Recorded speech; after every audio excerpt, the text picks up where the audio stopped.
Hey there, welcome to Story Lab. This week we're talking about humility while we take a look at the story of two guys on a road trip who had the greatest surprise of their lives. Ooh, spicy.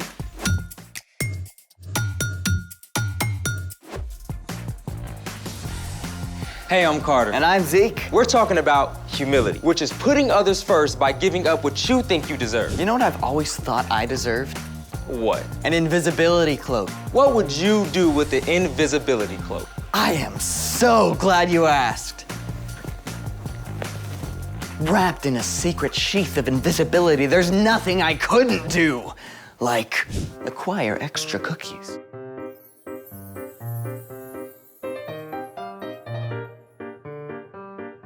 Or surprise my friends. Sherry, Sherry baby, Sherry, Sherry baby. The possibilities are endless. Okay, number one, I can see why you want to be invisible for karaoke. Oh, I don't want to make people jealous of my amazing vocal stylings, obviously. And number two, you will be happy to know that scientists are working on a real invisibility cloak. What? Yep, scientists have engineered a new class of materials called metamaterials that interact with light in ways we've never seen before. A metamaterial cloaking device can hide an object by reflecting light around it. So, someone watching will simply see signals from images behind the object, as if it weren't there. A real-life invisibility cloak? Mind blown. Zeke, what are you doing? Ordering my invisibility cloak, of course. I hate to tell you this, Zeke, but I-N-V-I-S-I-B-I. Why are there so many I's? so far, scientists have only been able to cloak something less than 1 inch tall. Oh. So I need a invisibility cloak and a shrink ray. Actually, I know a way we can make something disappear right here in this room. I've already been disappointed once today. No, really, it's super easy. Don't break my heart. This will work, honest. Well, then, let's make it. For this experiment, you need a large beaker, a small beaker, and some oil. Step 1, fill a large glass beaker about 3/4 of the way with oil. Step 2, take the small glass beaker and using tongs, push it all the way down into the oil.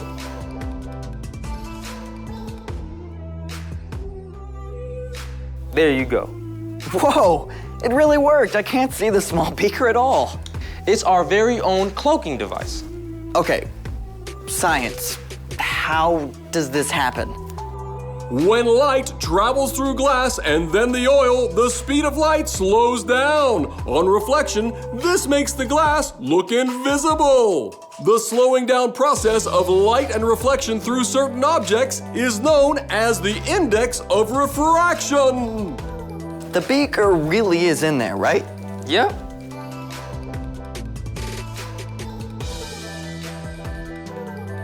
I love science. Well, we're about to look at something else that wasn't what it appeared to be. It's time for... The story before the story.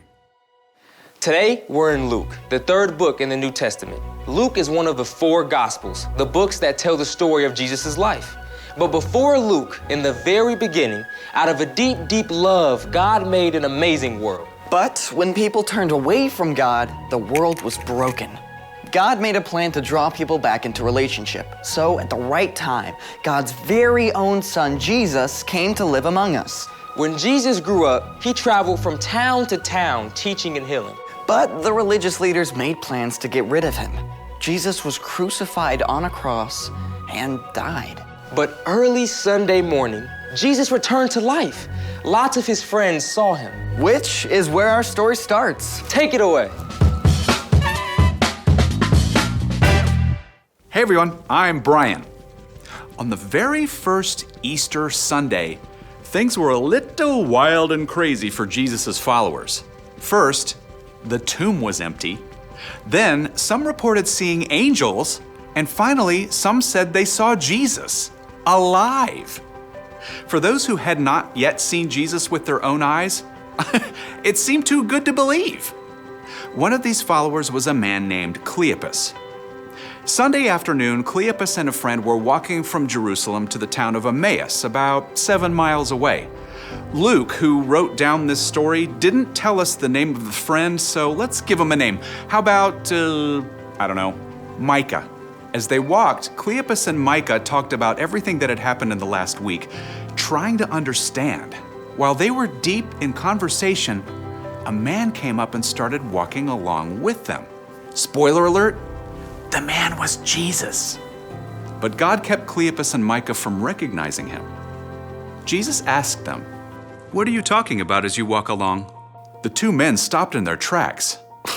They just couldn't believe anybody could have missed all the action. Are you the only person visiting Jerusalem who doesn't know about the things that have happened there in the last few days? What things? About Jesus of Nazareth. He was a prophet. He was powerful in what he said and did in the sight of God and all the people. The chief priests and our rulers handed Jesus over to be sentenced to death. They nailed him to a cross. We had hoped that he was the one who was going to set Israel free. Yeah. Now it's 3 days since all this happened, and some of the women who followed Jesus have told us something crazy. Get this. Early this morning, they went to the tomb, but they didn't find his body.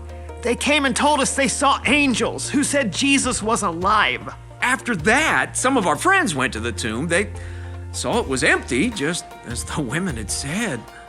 How long it takes you to believe all that the prophets said. Didn't the Messiah have to suffer these things and then receive his glory? As they walked together toward Emmaus, Jesus started explaining everything that the scriptures said about him.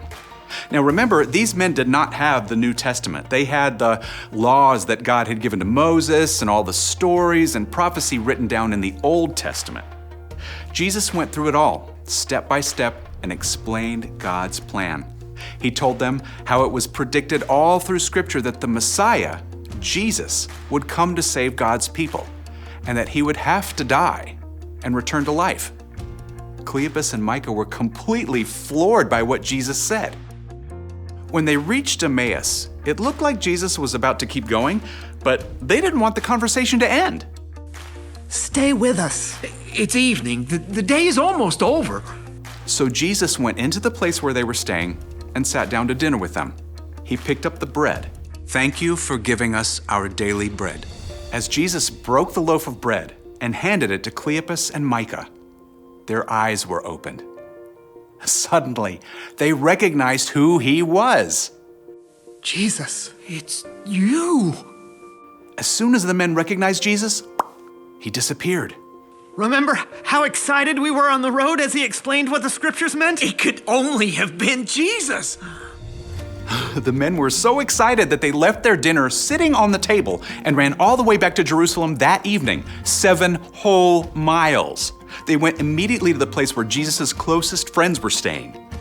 We've seen Jesus. He walked with us on the road to Emmaus. The men told about everything that had happened. It was just one more amazing confirmation of the incredible truth. Yeah, that Jesus is alive. The end. Just imagine if you're one of those guys. I mean, you find out it's Jesus, and then he just disappears. Like he can do that now. I wish I could have heard Jesus himself explaining God's whole plan. Yeah, that was a pretty awesome thing Jesus did for them. So, what's our part in the story? Jesus cared about his friends so much that he wanted them to understand the big picture of what God was doing. And we can take the time to help others understand what God is up to as well. Like if you have a friend that feels like they don't fit in anywhere, remind them that God has made them unique, and he has a special place for them to feel that no one else can. Or maybe your cousin is going through a really rough time. You can encourage them that God can use even really hard things to do something good.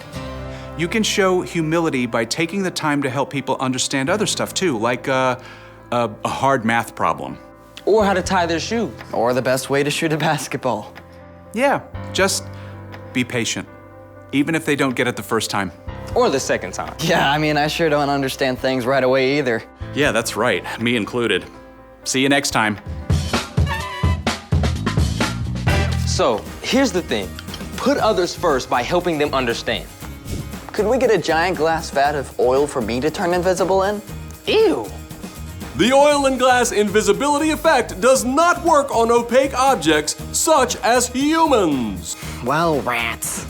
How about you just enjoy some karaoke music? Thanks for joining us on the Story Lab. See you next time.